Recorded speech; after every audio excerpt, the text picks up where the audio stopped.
আসসালামু আলাইকুম, welcome back to my channel নিপাস cooking world. সবাই কেমন আছেন? আশা করি সবাই অনেক ভালো আছেন। আপনাদের দোয়ায় আমরা অনেক ভালো আছি। আজকে আমি আপনাদের জন্য শাহি খিরসার একটা রেসিপি নিয়ে হাজির হলাম। চলুন তাহলে দেখে নেওয়া যাক এই শাহি খিরসাটা আমি কিভাবে রান্না করেছি। এর জন্য আমি চুলায় একটা প্যান বসিয়ে এখানে আমি 1 লিটার পরিমাণ দুধ দিয়ে নিলাম। এবার আমি চুলার আঁচটা মিডিয়াম রেখে এটাকে জাল দিয়ে দুধটা জাল হয়ে অর্ধেক হওয়া পর্যন্ত ওয়েট করব।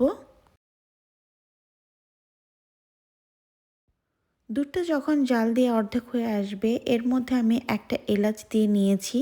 এলাচটা অপশনাল, আপনারা চাইলে নাও দিতে পারেন, বাট দিলে খেতে খারাপ হয় না। এলাচটা দেওয়ার পর আমি আবার একটু দুধটাকে নেড়ে চেড়ে ভালো করে মিক্সড করে দিলাম যাতে দুধের স্বরগুলো জমে না যায়।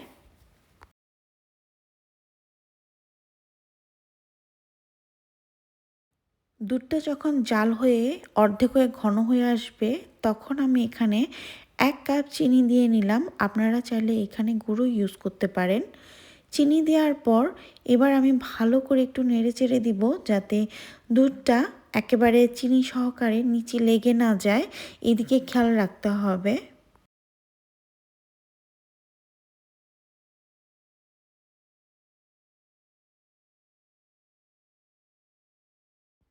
এভাবে নেড়ে চেড়ে ওয়েট করতে হবে চিনির পানিটা শুকানোর জন্য। এর মধ্যে চলেন আমরা একটা মিশ্রণ বানিয়ে ফেলি। এখানে আমি একটা বাটিতে 2 টেবিল চামচ গুঁড়ো দুধ নিয়ে নিলাম। 1 লিটার দুধের জন্য 2 টেবিল চামচ গুঁড়ো দুধ। আর আমি এখানে নিয়ে নিব 1 টেবিল চামচ চালের গুঁড়ো। এই চালের গুঁড়োটা আমার বাজারের কেনা চালের গুঁড়ো, আমি এটা ঘরে তৈরি করিনি। আপনারা চাইলে এটা ঘরেও বানিয়ে নিতে পারেন।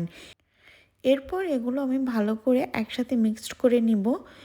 মিক্সড হয়ে গেলে এখানে আমি কিছুটা ঠান্ডা দুধ দিয়ে একটা লিকুইড বেটারের মতো তৈরি করব। তবে খেয়াল রাখতে হবে এই বেটারটাতে যেন কোনো লাম্প না থাকে, মানে এই দানা যেন না থাকে।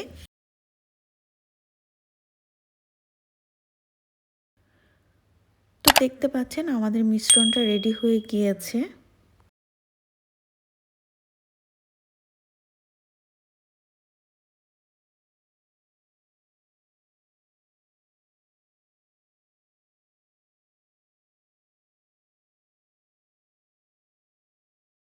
দুধের মিশ্রণটা বানানো হয়ে গেলে এবার যে দুধটা আমরা জাল দিচ্ছি সেই দুধটাকে ভালো মতো করে নেড়ে চেড়ে ওই দুধের মিশ্রণটা দুধের মধ্যে ঢেলে দিব।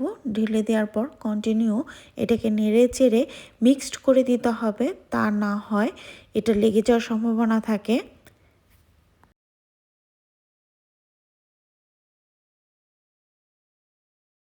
এবার দুধটা মিক্সড হয়ে গেলে এখানে আমি দিয়ে নিব অল্প পরিমাণের মাওয়া। এই মাওয়াটা আমি নিজে ঘরে তৈরি করেছি। মাওয়ার রেসিপি যদি আপনারা জানতে চান তাহলে ডিসক্রিপশন বক্সে লিংক দেওয়া থাকবে, আপনারা চাইলে ওখান থেকে দেখে নিতে পারেন। আর আমার ভিডিওটা যদি ভালো লাগে তাহলে প্লিজ আমার চ্যানেলটাকে সাবস্ক্রাইব করবেন, পাশে থাকে বেল বাটনটা অন করবেন, আর আপনার ফ্রেন্ডস অ্যান্ড ফ্যামিলির কাছে আমার ভিডিওটা শেয়ার করবেন।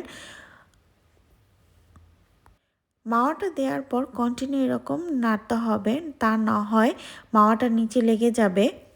কন্টিনিউ নাড়ার পর কিছুক্ষণ পরে বেটারটা এরকম ঘন হয়ে আসবে। ঘন হয়ে আসলে আমার মতো চারপাশ থেকে এরকম বেটারটাকে ভালো করে নেড়ে চেড়ে বেটারের সাথে মিক্সড করে দিতে হবে।